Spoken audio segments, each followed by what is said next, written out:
Thank y'all so much for coming so early, and maybe we can stay right on schedule. We're running a little late, but we've got everybody here. And first of all, we would like to hear from the State Road and Tollway Authority.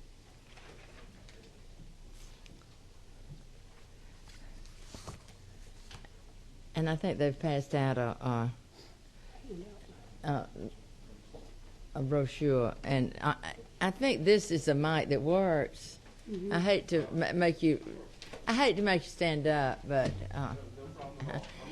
and this is Chris Tomlinson, and he's the executive director of the State Toll Road Authority.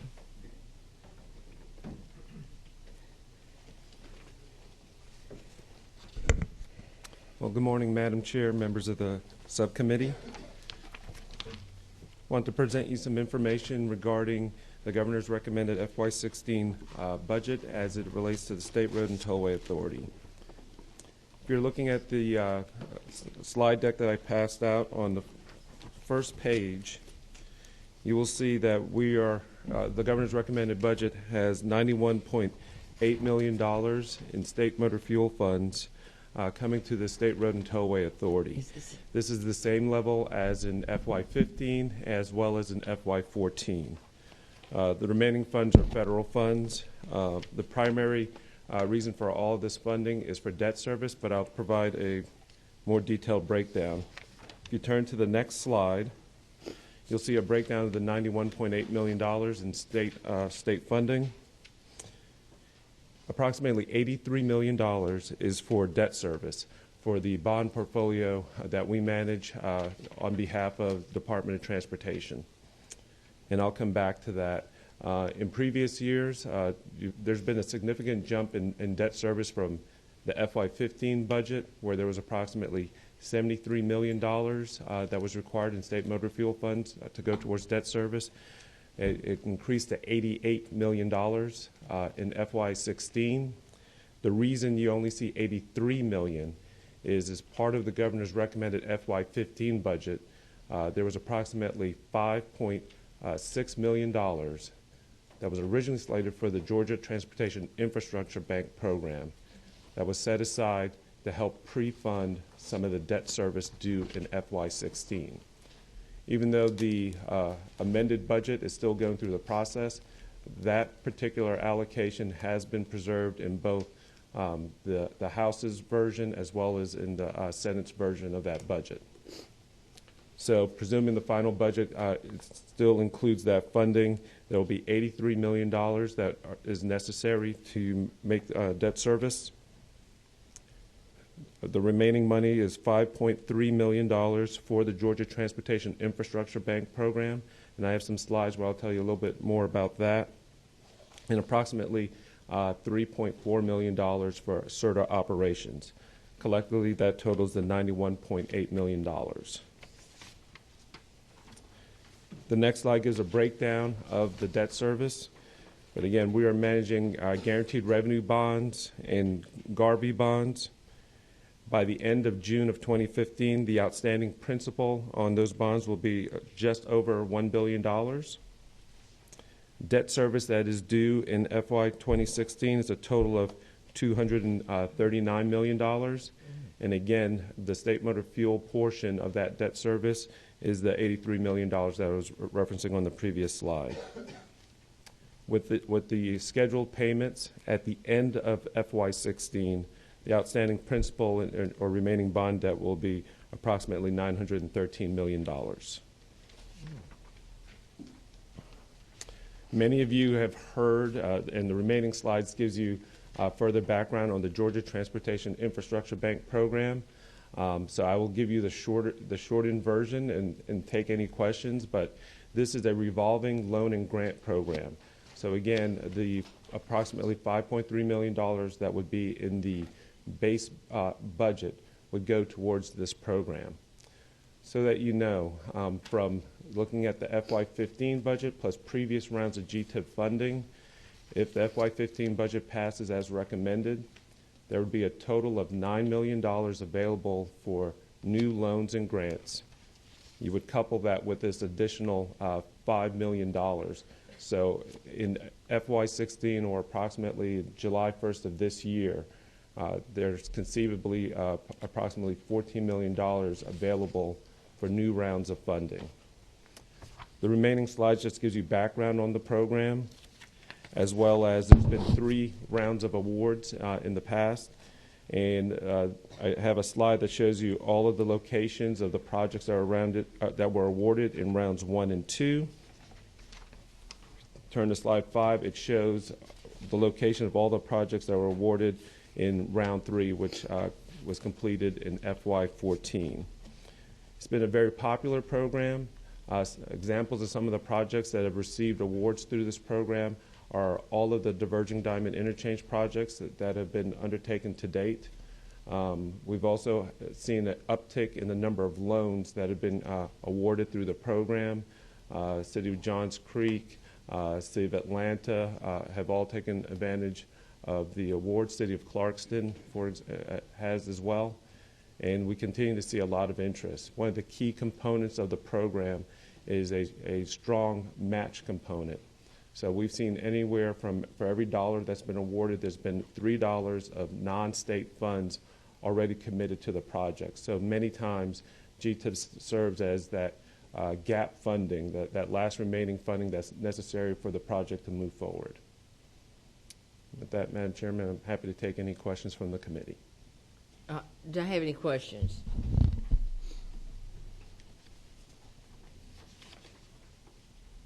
No questions? Thank you. Thanks.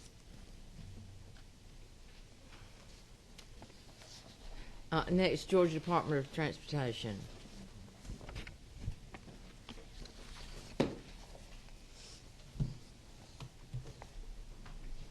Good morning, Madam Chair. Good morning. We have our new commissioner here. Thank you, Russell, Mr. Commissioner.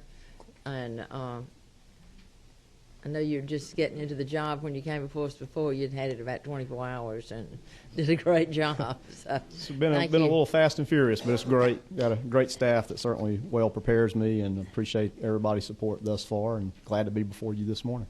Thank you. So everybody have their handout ready? If we would, we'll just start over in this pie chart on slide 2, first slide in. It sort of gives you a breakdown of the distribution of funds, but where we're going to start with was with our base, with the governor's estimate for motor fuel collections of being $1.003 billion.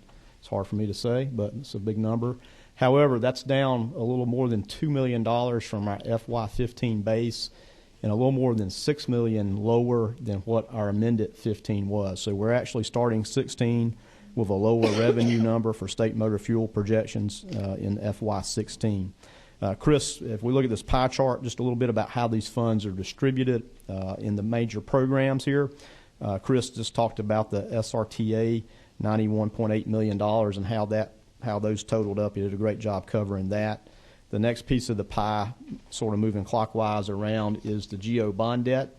The actual bond debt was about $153 million, but there were some reserves to pay down that bond debt, so that leaves us with a balance of $136 million to be covered in FY16. The next piece of the pie, the green piece of the pie, the LMIG, is the Local Maintenance Improvement Grant Program, which is a huge success. That money goes out to our local governments by formula distribution. They simply send a list of projects in that meets their formula distribution fund amount, and we send them a check. And it's been immensely successful working this grant program ahead. And we have just about everybody's application in for this year, and we'll be working on next year's list. So things are, for 16, things are moving quite well there. The big piece of the pie, the purple piece of the pie, is very important. That's the capital projects category. That does all our construction that you see up and down the roadway, the big projects from interchanges and interstate work all the way down to turn lanes and intersection improvements and small top work. That money leverages the federal money. So that is all about matching federal money. The next piece of the pie, moving over sort of to the 7 to 9 o'clock, is the general operations, which is $169 million. That covers a lot of things. That covers our planning staff. It covers design services, environmental, right-of-way, construction administration, data collections, and all the consultant resources that help us deliver our program. And also part of that money, part of that $169 million also leverages federal funds because a lot of those things are federally reimbursable. So that's just not, when you see general operations, people just think, well, that's what it takes to run the department. Well, it does that, but also it leverages federal funds, which we get reimbursed on. And the final piece of the pie, which is probably one of the most critical things, is taking care of what we have first and foremost, and that's a $218 million distribution to our routine maintenance. And those are the things that are not federally eligible. That's the important things that we do each and every day to take care of our assets that we have now. So if you would, we'll switch over to the next page and sort of talk about how the funds have being redistributed and sort of aligning us where we need to be for FY16. This is about page 392 or so in the governor's recommendations, budget recommendations. The first thing you'll see is a $19 million reduction, and that was basically that we're able to use our reserve funds, hard to say this morning, reserve funds from our debt service and redistribute those back into our other GDOT programs. So taking advantage of some debt sinking fund reduction there. And then we see a capital construction cost increase of $9.8 million to do two things. First is to take 5.92 to advance the 285-400 project, the most congested interchange area we have in the state. As we're working through that process right now to hire a developer, which is really a big gap finance project that will pay for this project over 10 years, where the contractor and the developer brings private finance to the table first and we pay them back. But this helps deliver the project, helps get the project advanced so that we can really about this time next year have December of this year, not next year now, December of this year, we will have an award announcement to advance that project. So very critical. The other 3.9 of the 9.8 distribution there goes to our quick response contracts, which are projects that are very significant but small. And these are adding turn lanes when you're stuck in traffic, and if you only could get around the car in front of you to make the right turn or the left turn. This has been a very successful program, and we try to keep these to smaller type projects and get a lot of bang for the buck. So not trying to follow a federal process, not getting all tied up in that, but get out there and work to make small improvements that make a real difference in people's lives, and it doesn't take long, and you don't have to follow the long environmental process of the federal level to get these things done. So very much needed funds. The next thing you'll see is a reduction in capital maintenance. And as I said before, maintenance is very important to us. You see a $19 million reduction of capital maintenance to transfer that to routine maintenance. And I just give you this analogy. This is an ounce of prevention, which is worth a pound of cure. And actually, for every dollar that we spend in routine maintenance taking care of our roadways and our infrastructure, it saves about $6 to $14 in capital costs later. So we're trying to strategically use our money to move some of it back in to do some preservation work so we don't have such a big hit in the capital arena later. So that's very important for us as well. Finally, you see a $2 million moving into traffic management, and that's to leverage, again, federal funds in a category that allows us to do technology improvements for traffic signals and coordinating signals as we have corridors going through multiple jurisdictions, that all the signals are up to speed, up to date with technology. They talk to each other, and we're able to dynamically monitor and keep the traffic flowing at peak times during the day. It's really making a maximum efficiency out of the assets that we have and make sure they're up to speed. Next couple of pages, I'll just show you some of the things out of that $23 million. For routine maintenance, which would all go to contracts. That money would not hire more GDOT employees to do maintenance, but we would use contracts. On slide 4, you see some what people call snakes in the road, the black snakes in the road. That's filling cracks. Again, it keeps the water out. Again, it's the ounce of prevention idea. The next slide is 5. It shows these long little strips, and that is when it's more than a crack that needs to be filled. You have to sort of take a little wider approach, and you put some old tar and gravel, as most people call it, down, but a very effective treatment to preserve your roads.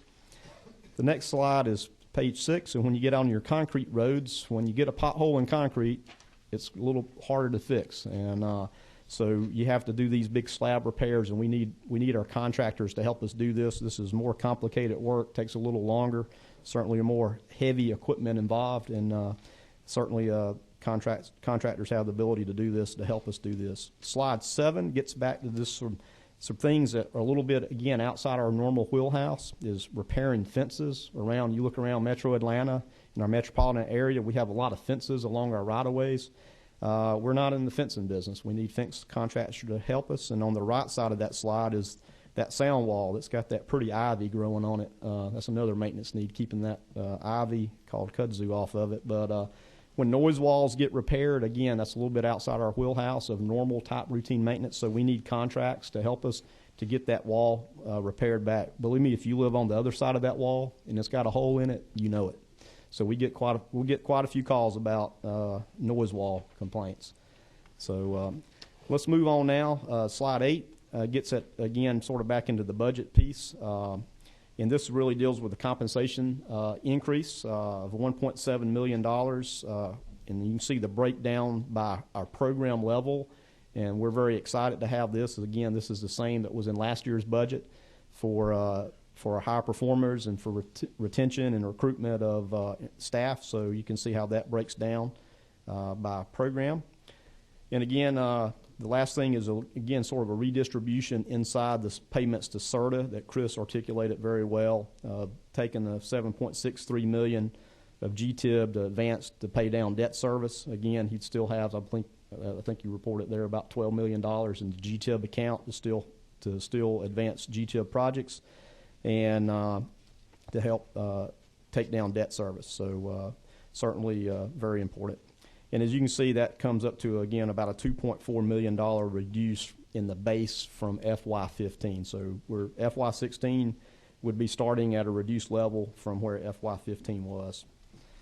The next slide, 9, gets us over outside of state motor fuel, but to talk about our general fund request, which funds our intermodal program. You can see the FY15 budget was $15 million. We're taking a $5.3 million reduction. Predominantly that is coming out of airport aid, but that still allows us to leverage all the federal aid money initially for airport aid, and the 9.7 FY16 request actually leverages about $67 million in federal funds. So that is the major change, is a reduction in airport aid. There's a few other small changes to merit-based pay increase. Again, about $11,000 to the intermodal program. There's about 25 to 30 people in that program.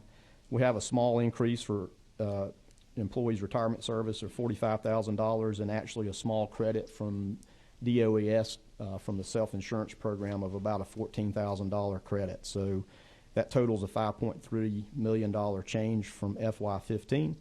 And again, it does, we're still able to advance the intermodal program at that point. The other thing on this slide is you'll see out of the state's capital outlay budget is a bond request for $4.6 million for a critical project for the Savannah Harbor Expansion Project.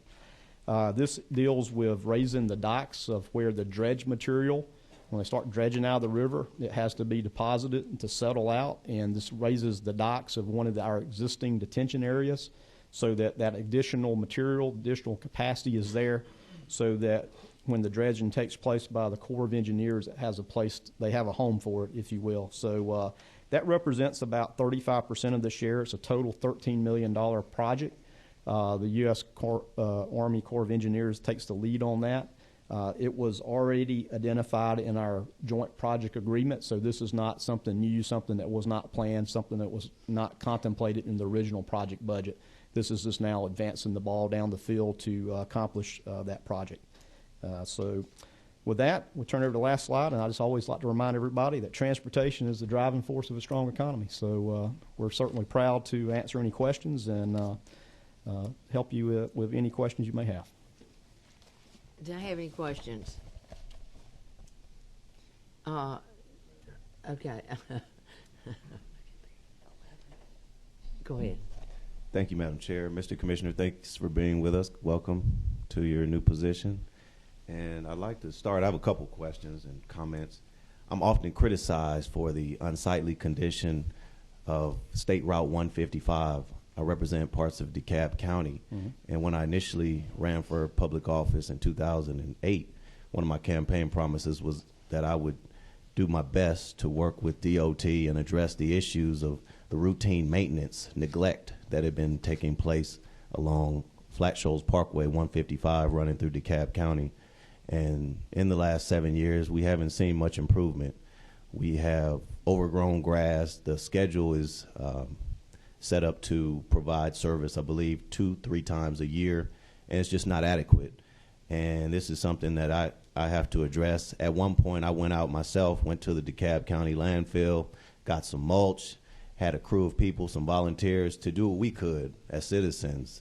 And I, as a community leader, took the initiative to go out with my own manpower, my own resources and money, and do some maintenance so that we could address the concerns of the citizens. This is a gateway to our community, and it's just unacceptable. And I believe we need more resources. There's been a partnership and some type of relationship between DeKalb now, who's taking some responsibility, and in my opinion, that's punting on the part of DOT. And now we have a reason to say, well, the county is responsible. We have I guess some type of joint responsibility, and now it's in the hands of DeKalb. That may have recently reverted to the state DOT's care at some point over the last few months. But just wanted to point that out, ask for your support and attention on that issue. And the second thing I'd like to point out, as we're having this discussion about transportation and this highly anticipated bill to raise quite a bit of money for transportation infrastructure in the state, and you mentioned the word award announcement, sort of triggered my memory about a disparity study that was done prior to the T-SPLOST plan a couple years ago. And this disparity study indicated, and it uncovered the fact that DOT in its awarding of contracts has been very reluctant to address the disparities when it comes to partnering with minority firms, DBEs and MBEs. I believe 1% of DOT money was awarded to MBEs and DBEs. And again, this is something I believe is unacceptable. And if we are going to talk about transportation, and I'm going to have to vote on a bill pretty soon, I would think that's going to be top of mind for me. So I just wanted to bring that to your attention and ask that you give it some consideration and inclusion when we look at awarding contracts. Okay, thank you for those comments. Let me try to take both of them, just respond briefly. On the mowing and litter pickup, we agree. It's the number one thing of public opinion poll of how people respond is they like to see clean roadsides. We love that. In the presentation I gave to the House Subcommittee on Funding, we recommended doubling what's going into maintenance, routine maintenance. We cut the grass twice a year, pick up that litter. That's not enough. Most states cut the state roadsides at least 3 times a year. That would be something with increased funding we would do. We'd have more mowing cycles.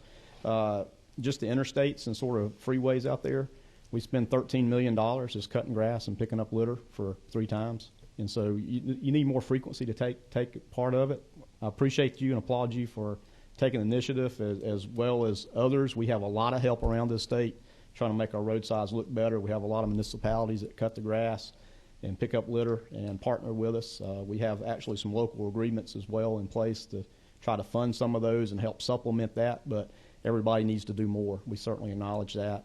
That is the wrong message for Georgia as people travel in Georgia, Georgians and people traveling through Georgia to see grass, high grass, and litter on our roadsides. It's something that we have to continue to address. So that's certainly important to us, and I acknowledge that.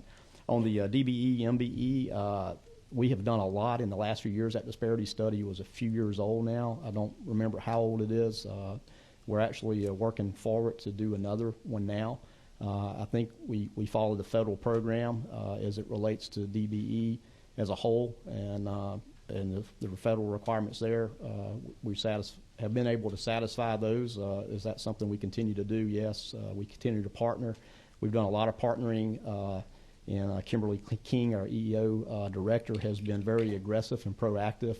We're working with small business as well, trying to figure out and educate them how to do bonding, how to position themselves to be able to take advantage of programs, partner with contracts. We've done that on a couple of our big projects. On the Northwest Corridor project, we brought in the DBE community and introduced them to the big contractor and said, here's the opportunities, and try to force and put relationships together so that they can grow and expand. That's an effort that never should cease, and we'll continue to work ahead, and our commitment is still to do the very best we can in that arena as well. So I look forward to working with you, and we have those discussions as they come forward. Thank you. Thank you, Representative Mayo. Representative Dudgeon. Thank you, Madam Chair. Two things. First, I want to commend you for the working on the traffic signal improvement. If you're looking at what you're trying to make life better for commuters, that's, I think, a great bang for the buck. When you see when that's been done versus what it's done, it can cut minutes a day off of people's commute, just like adding a lane. So I encourage that, and I hope we continue to pursue that use of money, because, again, you're always looking for the bang for the buck. But I'm struggling a little bit with a flat fiscal year 16 budget for transportation from the governor in the context of needing, as the committee reported, so much more money. And my question is, how much planning are you looking at if, as Representative Mayo said, we have a bill and you have more money for transportation in 16? It's even interesting to me that we're going over this budget, which again is a budget reflecting of no change in tax policy.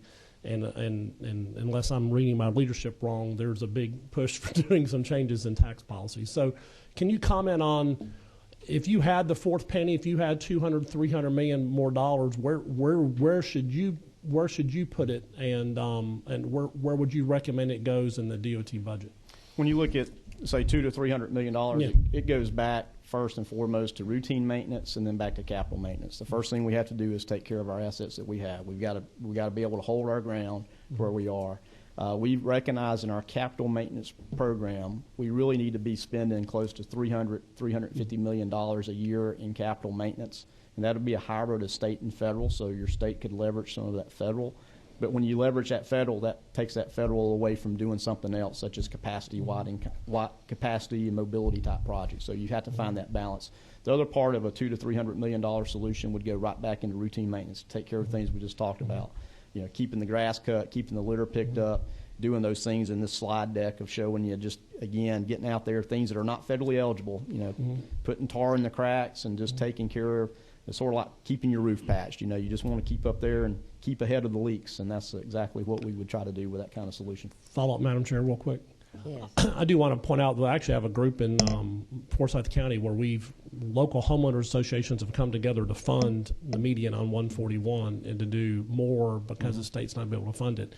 And even though they're doing that, I do get questions about why is the state not doing this. So it's definitely a valid thing. But I do want to state that I'm struggling as a legislator with a flat 16 budget sitting here, and the need that we all acknowledge, and I am 100% on board. We need to put a lot more money in transportation. So I'm having a hard time looking at this budget with no money for transportation in the context of the other bigger discussion. So thank you. Thank you. Representative Cook. Thank you, Madam Chair. Commissioner, I want to see if what I understand to be correct is indeed correct with regard to our resurfacing plan. Is it my understanding that a good start is a 15-year resurfacing plan? That would be a target rate. Right. And we're currently around 50? That's correct. So would it be your opinion that for routine maintenance monies that it would be a big help with transportation being a top priority, especially obviously this session it's everywhere. We've been talking about it for a while, but that in the routine maintenance portion of the budget, that pretty significant increases would help us go a long way in knocking that 50-year number down, getting at least a little closer to the 15.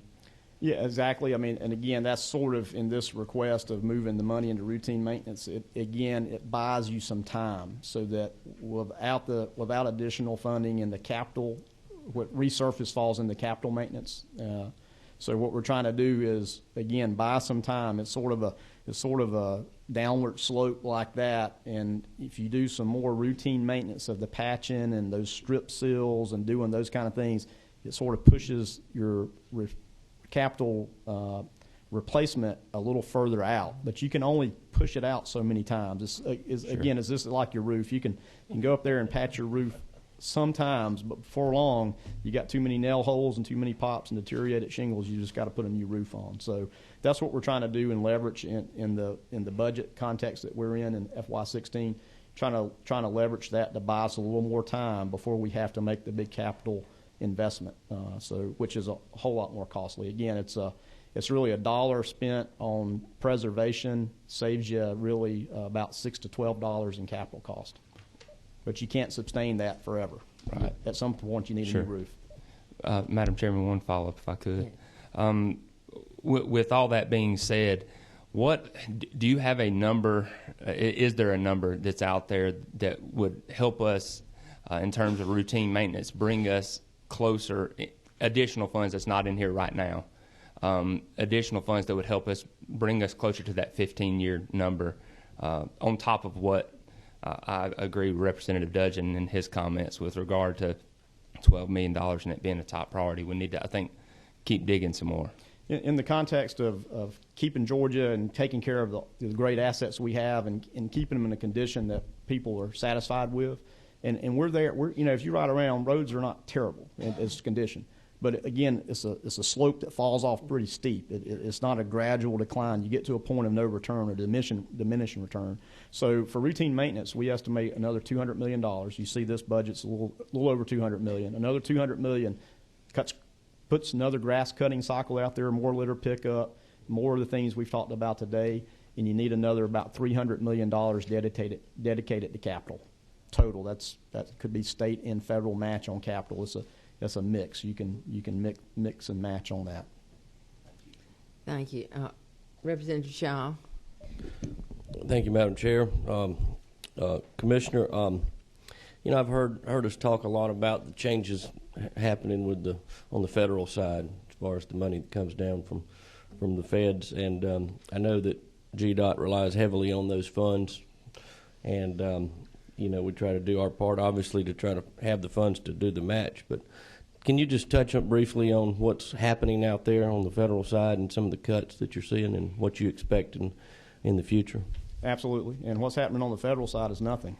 That's the problem. Yeah. We're at about $765 million of a $1.2 billion budget. Our plans for this fiscal year we plan to do and use the federal funds, which were predicted to be $1.2 billion. Congress, through a continuing resolution, funded transportation through May of this year, so short of the full federal fiscal year, which goes through September. And at the rate of, we've got about $765 million of reimbursement. Again, we have to remember that money never comes to us. We got to pay our bill first and get reimbursed from the feds. And so that's left us, over $400 million short of doing what we plan to do in fiscal year 15. So that has a real impact. That's why we haven't done a construction letting in January or February. We're looking at having probably a $40 million construction letting in March, and then probably have to hold up to see what happens with the federal when they will do another continuing resolution to get through the rest of the federal fiscal year. To see how we can finish up 15. So we have projects stacking up. We're over $250 million of projects that are ready to go, albeit federal funding at this point. So it's having a significant impact. It's certainly, as you talk about transportation, it is a big pipeline. So when you stop something now, it'll have an impact next year and potentially the next year as well. So it's because everything sort of, when you don't have those funds, you're not able to advance design, you're not able to buy right-of-way, you're not able to do your environmental, so that ultimately you can put that infrastructure investment on the ground for the people to use. So it does have an impact. So we're watching it closely. There's actually a AASHTO and a fly-in coming up in a couple of weeks to Washington to talk back to our congressman. We've talked to our congressman, and we continue to watch that. We've got some meetings coming up with some of our congressmen, again, to reemphasize that. And I think the important thing, too, that we try to emphasize back to them is when Congress acts, the time it trickles through the other federally agencies and the time we're able to get at a reimbursement is about a 2 to 2.5 month lag. And so when Congress thinks they fix something on a certain day before we're able to see the realization of that is a big lag. So as May approaches, things will be getting very interesting on how we look at things and what decisions we make. And just one follow-up, All right. and then you sort of basically answered my second question already when you were talking, which is, one of the, I know there's projects out there that have been in the planning stages and been needed for many, many years. In my district, particularly in the whole south central Georgia region, the widening of Highway 84 there between Waycross and Homerville is important to not just those two counties, but to that entire region, because it connects that region to both ports, and how we all know how important that is. But you've basically answered my question, because it's the changes going on and the wait on the federal side, because I know that project is close to being reality in the beginning, but now it's delayed, and that's the question that we're getting is why did y'all delay it? And this helps me explain that further to my constituents. That's a perfect example. Is US 84 identified in the freight as a freight network is key for freight movement through the state.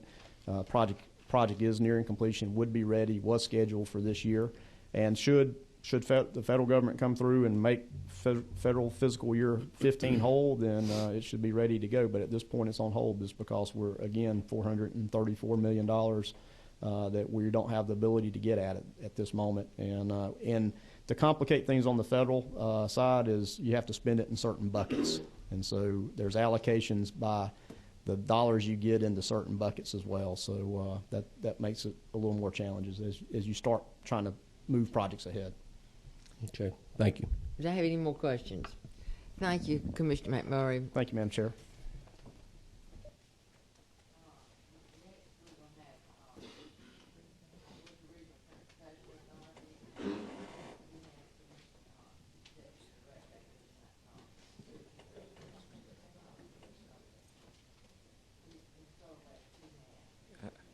Definitely wearing two hats. This is a very short presentation. I don't have any slides for you because essentially our budget has not changed. Every year, the Georgia Regional Transportation Authority receives approximately $11.2 million in state funding. Of that amount, approximately $8.1 million is for the express commuter coach service. So we operate 33 routes around Metro Atlanta. The remaining $3.1 million is for our non-express services, our general administration, et cetera. The only change from last year is a net increase of $73,000.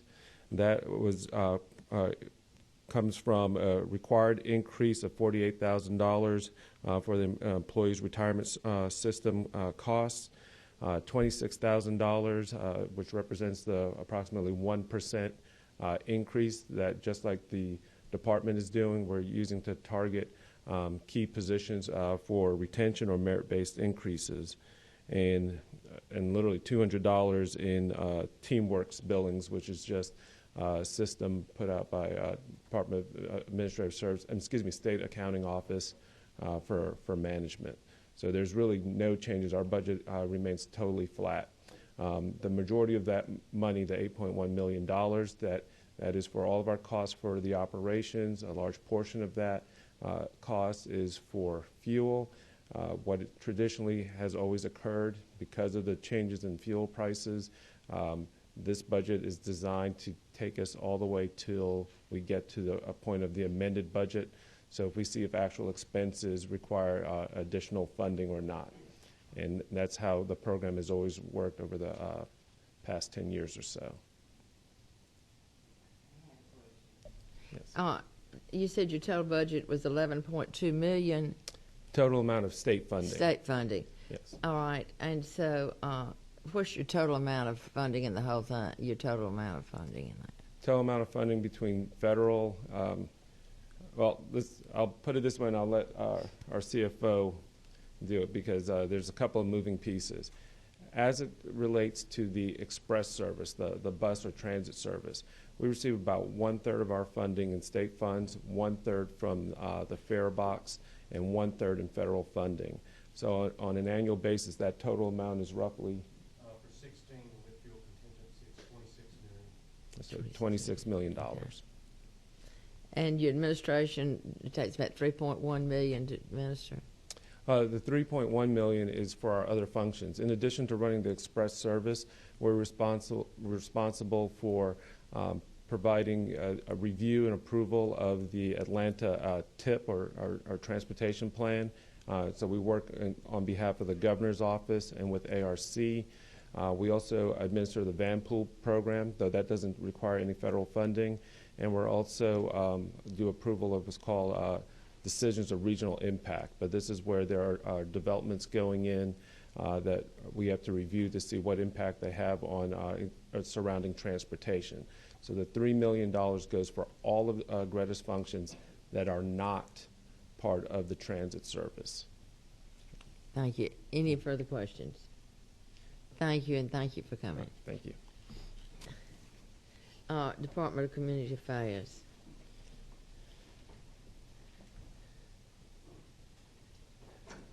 Thank you, Commissioner Knowles. I know when you came before, you were sort of new at the job, and I'm sure you've had time to catch your breath maybe a little bit. Yes, ma'am, a little bit. Thank you. I don't really have a presentation. Our budget this year is flat, but for the 1% ad, which we plan to use for recruitment and retention for some key areas where folks took on some more responsibilities during the budget cuts. And then we have a small ad, about $70,000 for retirement system contribution.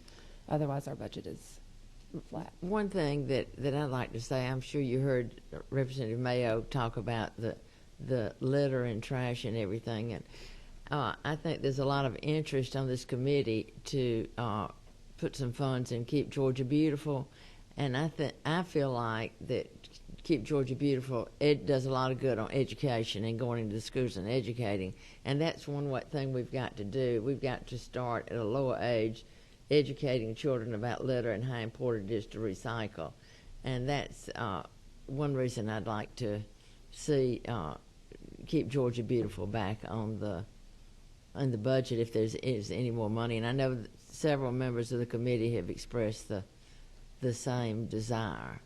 Yes, ma'am. And looking at that, I understand that those reductions came as part of a zero-based budget review about 4 years ago, and there's been a decrease in state support over those 4 years based on that review. But I've been talking to several members of your committee about that interest and understand the desire on behalf of the committee. And I think partly in the zero-based budgeting thing I saw, they were talking about more commercial things, and we're talking about more community, and I think that's what we've got to do is make everybody realize how. And this is part of economic development, is to get the state looking its very best. Right. Representative Dudgeon. It's just a quick follow-up. So the 1% for salaries, is that across the board? Or is that just for key people subject to what Key you're doing? people. Okay. It's about $36,000. Okay, thanks. Any other questions? I'm surprised that Representative Tanksley doesn't want to comment since she's supposed to shop for Keep. Representative Tanksley. Well, we had a great conversation yesterday, and we are exploring this issue. And, of course, I do feel that it's very important to our communities, and especially in view, I think the Georgia Department of Transportation has found it necessary to no longer have the Adopt a Highway program. There was some mention in a document that I've had access to that they believed, the folks that made that decision 4 years ago believed that there was a duplication of services, and as it turned out, that was a recycling effort in our industries, which is wonderful, but they do not go into schools and provide those educational modules. And I had an opportunity to share with her that in Bullitt County we have a mobile classroom, and great strides have been made in our public school systems to recycle, and there's some monetary benefit to counties too in selling the recyclables. But it is bigger, as our chairman said. It's all about our communities and economic development and education. And I feel that the state of Georgia is missing the mark if we are going to diminish funding to a mere $20,000 a year in office space. I don't think that's going to go a long way across our great state. And I just don't want to see us miss this opportunity to change the way we think about trash. And so I would appreciate any other efforts or ideas that even this committee may have about it. Thank you, Madam Chair. Thank you. Thank you so much for coming. Do we have any other questions? Thank you. Thank you.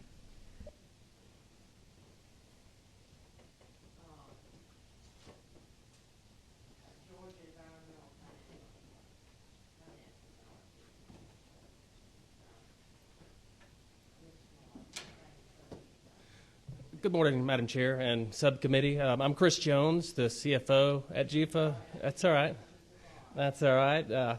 Executive Director Clark, he regrets that he can't be here. He is presenting in the House Natural Resources and Environment Committee this morning. So as you see in our FY16 appropriation of $348,495, that's flat from FY15, and that appropriation is to the Georgia Rural Water Association. It's a contract for technical assistance for small rural water and wastewater systems.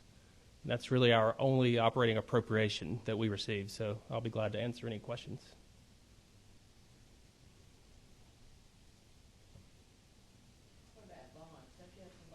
Yes, ma'am, we do. In the governor's recommendation, we have $10 million in Georgia Fund bonds, as well as $10 million for our two federal loan programs. That $10 million matches the federal program.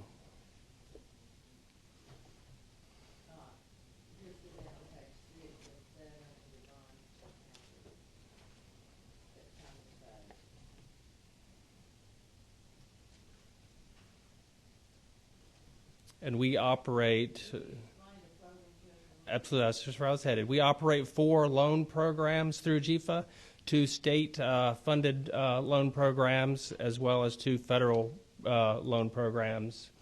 The programs, really, we provide low-interest loans to local governments for their water, sewer infrastructure.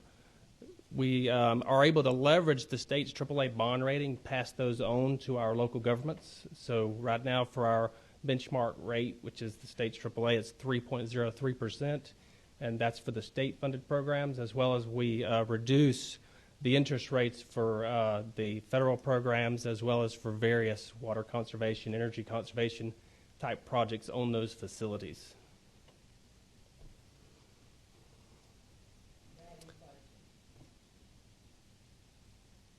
Thank you.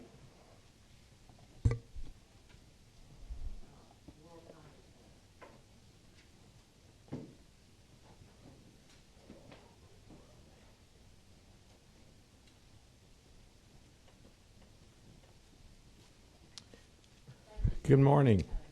Thank you very much for the opportunity to.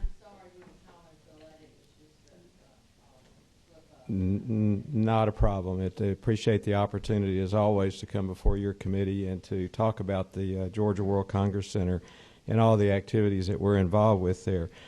You were distributed this morning a packet that looks like this, and within that packet are a number of documents that I'll reference at different times during our remarks this morning.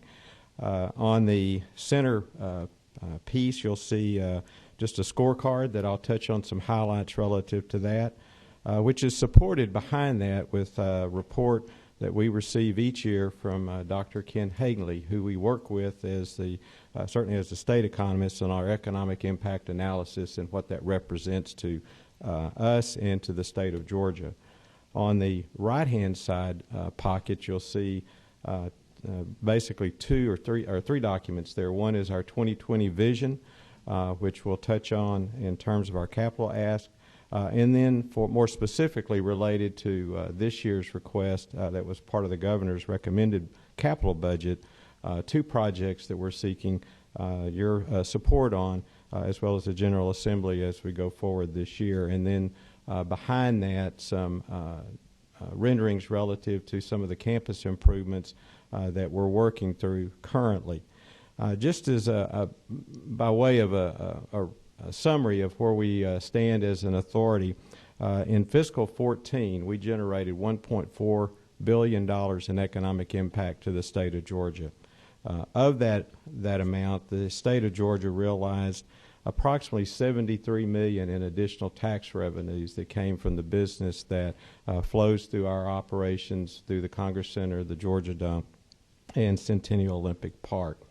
That in turn supports about 15,000 jobs that are part of the hospitality industry that are directly affected by the business that we generate through those facilities on our campus. And those translate into about $500 million in income salaries based upon those jobs that are supported by the activities that we enjoy on the campus. To this year's request, we have two particular projects that are part of our capital strategy for improving the complex. The first one is $23 million, which would be representative of a Phase 2 extension of our current red deck parking. Last year, the General Assembly supported a $17 million request for Phase 1. That project is underway currently with the schedule opening in the fall of this year. The second phase is to complete that extension. It's a $23 million request, and basically the 2 of those projects will replace 1,300 parking spaces that we lost as a result of the development of the new stadium project. It'll move our revenue needle from about a little over $400,000 in gross revenues off the previous surface lots that we had, and we estimate that these 2 parking structures working in tandem will generate about $1.3 million in gross revenues to the authority. A couple of things that you may have read or heard in the press that I want to touch on just briefly. This is not a Falcons parking facility. This is a Georgia World Congress Center Authority parking facility. The revenues generated off the parking facilities inure to the benefit of the Georgia World Congress Center Authority. We will operate it. We will maintain it. We will use the facilities to support other revenue opportunities, whether they be through sponsorship or advertising. So it's a bit of a misstatement when people look at it this as a Falcons parking ask. The only revenue shift that occurs would be on those Falcons games that utilize this parking facility. But even in those games, we receive revenue from the Falcons for use of the facility on their game day operations. This parking actually is designed to support the vast majority of the events that use our facility. Those include the SEC Football Championship, which is in our complex through 2017, and hopeful to get an extension on that agreement for another 10 years beyond that. The Chick-fil-A Kickoff Classic, the Peach Bowl, the Poultry Convention, which just ended at the Congress Center here the past couple of weeks. So it's really designed to support all the events that we use, and as well as to replace that parking that we lost as a byproduct of the stadium development. The other piece, which is a $2 million request, is a byproduct really of a visioning process that we completed for Centennial Olympic Park. We're looking at where the park needs to be positioned over the next 20 years. It's coming up on its 20th anniversary in 2016. So we went through a very in-depth exercise dealing with not only those clients and interfaces that we have with the park, but also the community that we touch as a byproduct of that development. So the visioning process, of which there are some slides in your packet that depict some of that. In last legislative session, we received $1.2 million for renovation of the reflecting pool, which is a part of that program. That project is complete. And so we appreciate the support of this committee and the General Assembly with capital dollars for that. And then the additional $2 million that we're seeking for this next year is to allow us to continue marching forward and implementing those improvements. The one item I would want to touch on relative to the park is that in addition to what we're seeking your support on in terms of state dollars flowing in, the Congress Center also puts funds into the park as well through our own resources, and then we're working currently with the philanthropic community to assist us with some of the other major components of that visioning process, and are very hopeful that we'll see some philanthropic dollars that will come in to help us complete what we see as a very important development for the park over the next several years. So, Madam Chairman, with that, I'll end my formal remarks and be happy to take any questions you may have.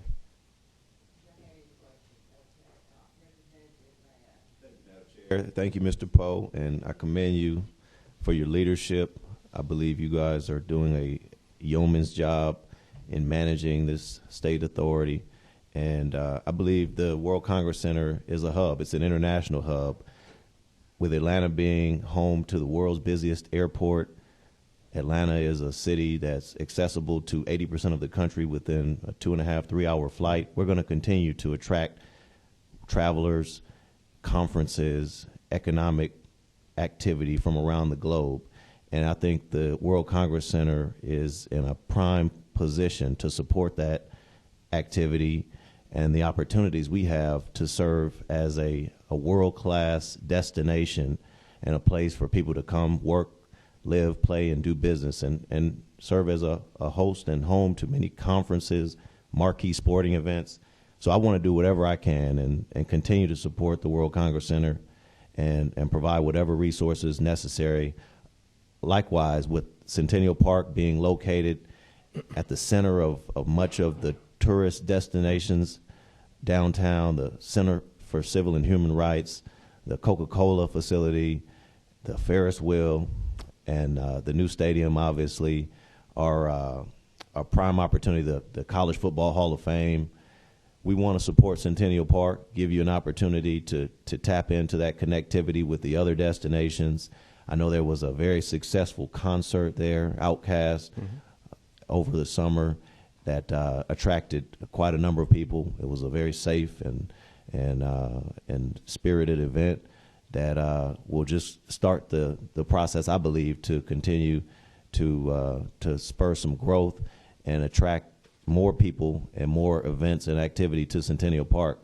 So whatever we can do, you have my support wholeheartedly, and keep up the great work. Well, thank you very much. You touched on the concert that brought 3 shows, brought 60,000 people into the center city of Atlanta over the course of that weekend, most of which had not been in downtown Atlanta, and come in from all parts of the U.S. and certainly the metro area. So it was a highly successful event, certainly for the park, but we think as well for the state and back to the city of Atlanta, obviously, as being our base right now. But thank you very much.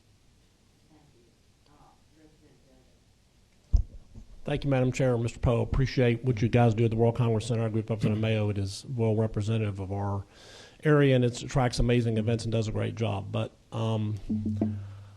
what this committee and the legislature does is look at priorities, and we've had our transportation commissioner talk about how we can't even maintain our roads. We've had the agriculture talking about they can't keep inspectors because they can barely pay them enough money. And in that environment, I understand about the deck, that it belongs to the World Congress Center. However, the reason we're building this deck is a direct result of a project that the Falcons requested, which is to build a new stadium. It is the reason we have to replace that parking is because the Falcons wanted a new stadium. It is a direct consequence. I get the fact we're going to have that revenue, but we're again looking at money in our budget for a project that my constituents, and I think the majority of our representative constituents, really just, they're having a real hard time, and I'm having a hard time saying that that's a priority for the state of Georgia when these other things have been talked about here, especially with our transportation needs so low. And we have the fact that the Falcons just came up with $400 million for overruns somehow, or somebody came up with $400 million with the overruns. So to me, I just have a very hard time, and I know I'm not alone in the legislature with that. Again, I appreciate the revenue sharing, but this is a direct result of a Falcons project, and I'm very much struggling with being a legislator saying that that's a priority of the state of Georgia in a very limited budget environment. Certainly, I understand and appreciate the position that you're in, and certainly can understand how you have to look at various priorities that you're confronted with. This we consider to be a priority for our operation and for the economic impact that it derives back to the state for those events that I've alluded to. We see ourselves as an engine to generate economic activity that but for these facilities, the state would have not realized almost $73 million in additional tax dollars that were a direct byproduct of what the events and the investment that the state has done for the Congress Center. Over the course of its life, the state has put in roughly $600 million into the assets there of the Georgia World Congress Center. Over that same time period, the state's realized $30 billion in economic impact as a direct result of those events. So we believe that this parking facility is a component part of our infrastructure to support those events that use us, and the economic activity that derives the tax dollars that I alluded to. And certainly we see it as an important component of how we deliver services to continue to bring people into the state, into the city, and the resulting economic value that those visitors coming in from outside of the state of Georgia contribute to our economy.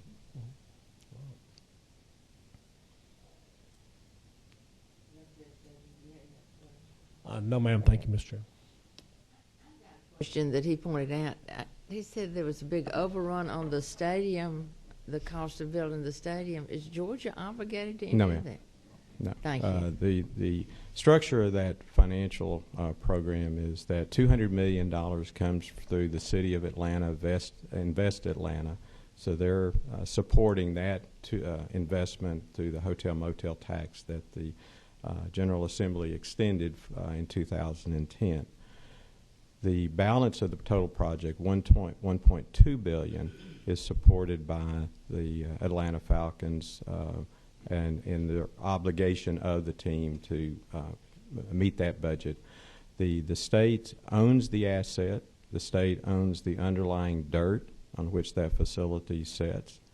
The Georgia World Congress Center will derive a $2.5 million annual rental payment that is not committed to any support back to the stadium. It inures to the benefit of the authority. And as a proportion of the total cost, the public investment is significantly lower than most deals that you've seen around the state. And the state is not obligated for cost overruns, operations, capital improvements going into that new stadium, or capital maintenance. Those are all obligations of the team under the lease agreements that we negotiated with them. Do I have any further questions? Well, what happens to the current Georgia Dome? Georgia Dome will come down when the new stadium is open. The debt will be paid off on the Dome in 2016, and that space will be returned back to grass and surface areas.